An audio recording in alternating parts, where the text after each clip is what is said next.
Welcome to quantum coaching Lucknow. देखिए, हम लोगों ने पिछले लेक्चर में ट्रांजिएंट करंट के बारे में पढ़ा था और ट्रांजिएंट करंट जो है एक बहुत इम्पॉर्टेंट टॉपिक था और उसके बारे में हम लोगों ने पूरा पढ़ा था। और देखिए, ये उसी लेक्चर की स्लाइड है और उसमें हम लोगों ने सबसे पहले चार्जिंग और डिस्चार्जिंग ऑफ कैपेसिटर की बात किया था और बताया था आपको कि चार्जिंग हो या डिस्चार्जिंग ऑफ कैपेसिटर हो, उसमें चार्ज और पोटेंशियल क्या होता है, एक्सपोनेंशियल चेंज होता है वहाँ पर। और अगर किसी कैपेसिटर को आप डायरेक्ट बैटरी से कनेक्ट कर देते हैं तो आफ्टर क्लोजिंग द स्विच तुरंत बताइए क्या होता है, कैपेसिटर आपका इमीडिएट चार्ज हो जाता है, तेज़ी से चार्ज हो जाता है। और अगर जरा बताइएगा आपने ऐसा किया, देखिए अगर आपने सिर्फ डायरेक्ट बैटरी से कनेक्ट कर दिया तो इमीडिएट चार्ज हो जाता है, क्यू नॉट इक्वल टू सी, यानी वो मैक्सिमम पीक स्टेट में तेजी से पहुंच जाता है। लेकिन अगर आपने बताएगा किसी रेजिस्टेंस के थ्रू उसको कनेक्ट किया तो याद रखिएगा ये टाइम लेता है और ये यहाँ पर एक्सपोनेंट के अकॉर्डिंग यानी एक्सपोनेंशियल चेंज होता है। और ये सब पिछले लेक्चर की स्लाइड हमने आपको बता दिया है। और देखिए, ये भी आपको बताया था वहाँ पर चार्जिंग ऑफ कैपेसिटर को हम लोग पढ़ाया था और ये हम लोगों ने इंटीग्रेट करके इस फार्मूले से देखिएगा हम लोगों ने फाइनल रिजल्ट निकाला था। और देखिए, फाइनल रिजल्ट यहाँ पर निकला था Q equal to Q naught bracket में 1 माइनस ई की power minus T divide by C R निकला था, जहाँ पर टाउ सी आर था यानी टाइम कांस्टेंट था। और ये सारे फार्मूले निकल गए थे, चार्ज के लिए निकल गया था, पोटेंशियल के लिए, लेकिन अभी करंट हम लोगों ने निकाला था। अब करंट निकालना है तो I equal to D Q by D T होगा। आपको पता है I equal to D Q by D T होता है, क्यू की जगह पर ये वैल्यू रख दिया और इसको यहाँ पर इस मेथड से देखिएगा डी बाई डी टी, ई की पावर ए टी क्या होता है, ए आगे आ जाता है, ई की पावर 80 हो जाता है। इसी मेथड से इसको डिफ्रेंशिएट कर दीजिए। यहाँ पर देखिए 1 का क्या हो जाएगा, 0 हो जाएगा, क्यू नॉट यहाँ पर। और देखिए ई की पावर माइनस, जैसे यहाँ पर 80 था, ई की पावर 80, यहाँ पर ई की power minus T by tau c तो होगा, लेकिन minus t upon tau c का जब आप करेंगे तो टी का तो 1 हो जाएगा और 1 अपान टाउ सी क्या हो जाएगा, नीचे हो जाएगा। और माइनस माइनस साइन क्या हो जाएगी यहाँ पर, प्लस हो जाएगा। पहले से माइनस था, यहाँ पर माइनस माइनस प्लस हो जाएगा। इस तरह से देखिए तो I निकल गया q naught divide by tau c, e की power minus T divide by tau c निकल गया।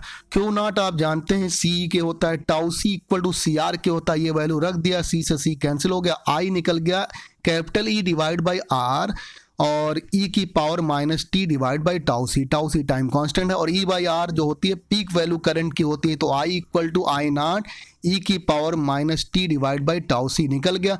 इस तरह से चार्ज का भी फार्मूला निकल गया, एक्सपोनेंट के फार्मूले में पोटेंशियल भी निकल गया। करंट में थोड़ा चेंज है इन सब में, देखिए 1 माइनस करके, यहाँ पर 1 माइनस नहीं है। अगर हम लोग टाइम को जरा बताइएगा टाउ सी यानी टाइम कांस्टेंट यानी सी आर के इक्वल रख देंगे तो क्यू जो निकलेगा वो देखिएगा निकलेगा क्यू नॉट 1 माइनस ई की पावर माइनस 1 और ई की वैल्यू आप लोग जानते हैं 2.718, 1 अपान 2.718 करेंगे और इसको सॉल्व करेंगे तो क्यू इक्वल टू निकल जाएगा 0.63 क्यू नॉट के निकल जाएगा। इसी तरह से पोटेंशियल भी निकल जाएगा 0.63 वी नॉट के। ये दोनों ग्रो करेंगे, जबकि आई क्या करेगा, डीके करेगा। अभी ग्राफ के थ्रू आपको दिखाएंगे, क्योंकि आई में देखिएगा ई की पावर माइनस टी और टाउ सी इक्वल हो गया तो ई की पावर माइनस 1, इसका मतलब आई नॉट डिवाइड बाई ई हो गया। सॉल्व करेंगे तो 0.37 यहां पर आ जाएगा। अब देखिए, ग्राफ के हेल्प से समझाते हैं कि कौन ग्रो कर रहा है, कौन जरा बताइएगा डीके कर रहा है। तो पोटेंशियल और चार्ज के लिए हम लोगों ने एक ही ग्राफ ले, देखिए क्यू भी लिखा, वी भी लिखा यहाँ पर। और देखिएगा यहाँ पर ये ग्राफ एक्सपोनेंट के फॉर्म में एक तरह से जैसे पैराबोला टाइप का लग रहा होगा आपको, और ये चेंज हो रहा है। और देखिए जब tau equal to tau c हो जा रहा है तो उस कंडीशन में ये चार्ज की वैल्यू हो जाती है 0.632 टाइम्स ऑफ क्यू नॉट के, इसका मतलब 0.63 times off peak value of charge के हो जाता है। और यहाँ पर हम लोगों ने दिखाया इसकी peak value q naught equal to c के, यही पोटेंशियल के लिए भी होगा 0.632 टाइम्स हो जाएगा वी नॉट के। लेकिन अगर आप करंट और टाइम के बीच ग्राफ देखेंगे, यहाँ तो चार्ज और करंट के टाइम के बीच था और या पोटेंशियल या टाइम के बीच था, यहाँ करंट और टाइम के बीच देखेंगे तो यहाँ पर ये डीके होगा लगातार। देखिए एक्सपोनेंशियल ग्राफ बना है और जब t इक्वल टू टाउ सी के हो जाता है उस कंडीशन में जो I होता है 0.368 टाइम्स आई नॉट के होता है, या इसको अप्रॉक्स 0.3 बताएगा 0.37 भी कह सकते हैं, जैसे यहाँ पर 0.63 कहा गया इसको। तो देखिएगा, और ये पीक वैल्यू यहाँ पर दिखाई i naught equal to e divide by r, ये मैक्सिमम करंट यहाँ पर दिखाया गया है। इसका मतलब time constant is the time, देखिए time constant is the time किस केस में, इन केस ऑफ चार्जिंग में charge and potential grow 63% of its maximum value, यानी मैक्सिमम वैल्यू का 63% ग्रो कर जाएंगे। वाइल करंट डीके, देखिए current decay 37% of its maximum value. बड़ी इंपॉर्टेंट बात है, चार्ज और पोटेंशियल जो होंगे अपनी पीक वैल्यू का 63% ग्रो करेंगे, देखिए ग्रो लिखा हुआ है और यहां पर और ग्राफ से दिख भी रहा है, और ये डीके करेगा 37%, यहां से दिख भी रहा है। तो ये पूरी बात हो गई चार्जिंग की। चार्जिंग के बारे में हम लोगों ने पूरा पढ़ लिया। अब हम लोग चलिए डिस्चार्जिंग की बात करते हैं। ये देखिए डिस्चार्जिंग ऑफ कैपेसिटर लिखा हुआ है, एस यहाँ पर थोड़ा मीठा दिख रहा होगा, ये डिस्चार्जिंग ऑफ कैपेसिटर है।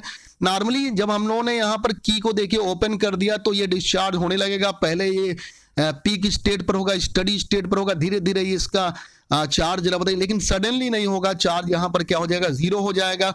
और इस वाले सर्किट डायग्राम से हम लोगों ने पीछे भी समझा था, इसे समझा रहे हैं। पहले स्विच को हम लोगों ने ए पर कनेक्ट कराया था तो यहां पर चार्जिंग स्टार्ट हो गई थी। अब स्विच को हम लोग बी पर थ्रो कर दे रहे हैं, तो बी पर तो बताएगा डिस्चार्जिंग। अब जो कैपेसिटर में चार्ज है वो धीरे धीरे रजिस्टर की तरफ जाता जा रहा है और यहां पर लॉस होते होते फाइनल स्टेट में इनफाइनाइट टाइम पर क्या हो जाएगा, ये जीरो हो जाएगा चार्ज।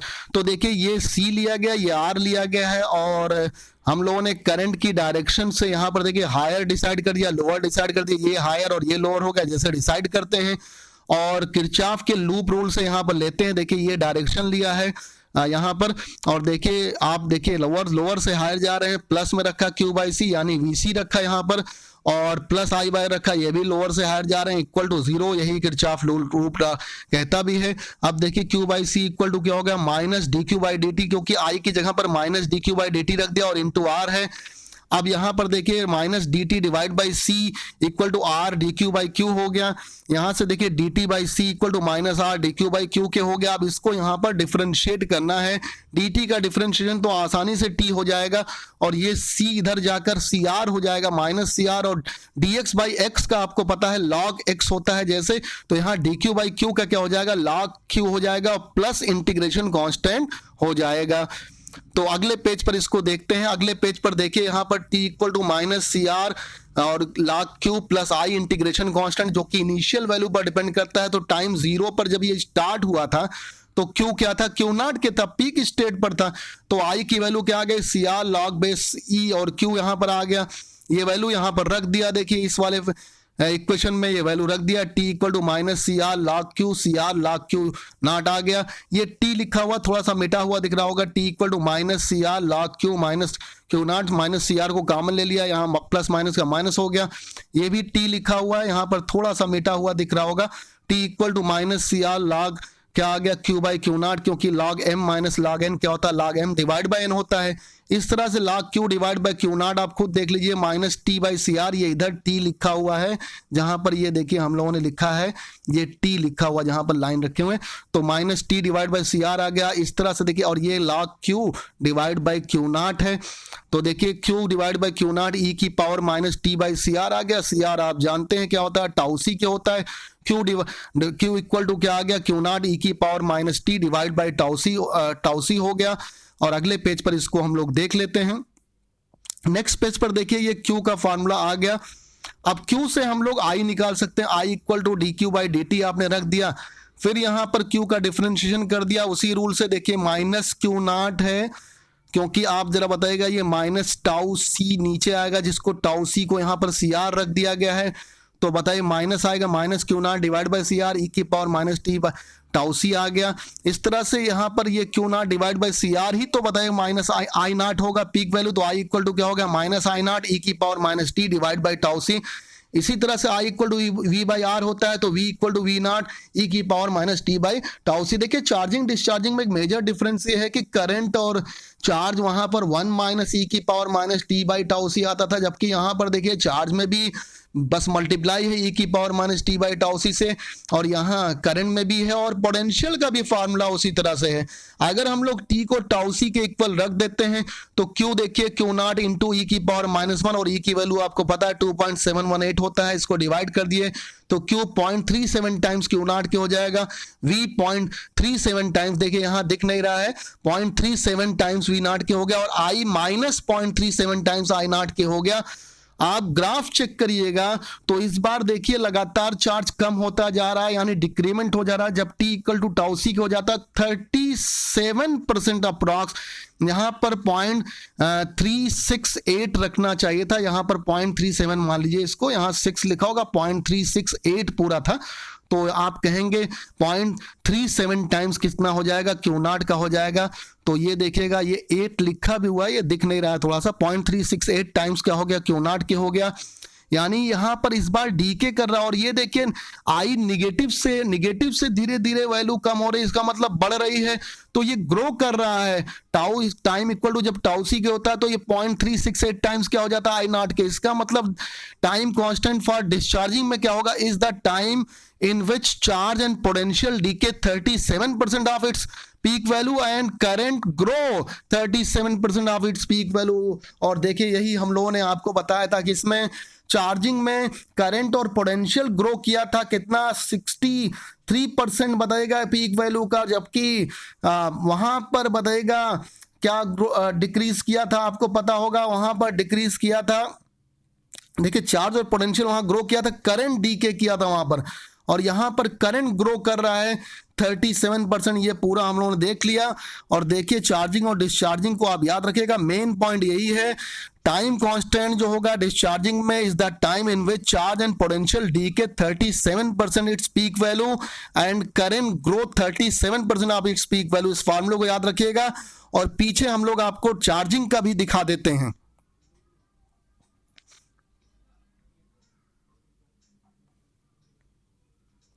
चार्जिंग का देखिएगा, और चार्जिंग में देखिएगा वहां पर क्या था, time constant is the time in which charge and potential grow 63% of its maximum value while current decay 37% of its maximum value.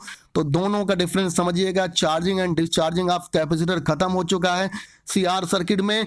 अब हम लोग इंडक्टर का पढ़ेंगे, ग्रोथ और डीके यानी एलआर सर्किट का पढ़ेंगे, और फिर उसके सारे क्वेश्चंस लगाएंगे। यहाँ के लिए बस इतना ही रखते हैं। अब बाकी अगले लेक्चर में, लेक्चर नंबर 3 में पढ़ेंगे। लेक्चर नंबर 2 था, लेक्चर नंबर 2 में हम लोगों ने चार्जिंग और डिस्चार्जिंग ऑफ कैपेसिटर पूरी तरह से कंप्लीट कर दिया। खूब मेहनत करिए, जमकर पढ़िए, जरा सी भी लापरवाही ना हो। Thank you very much.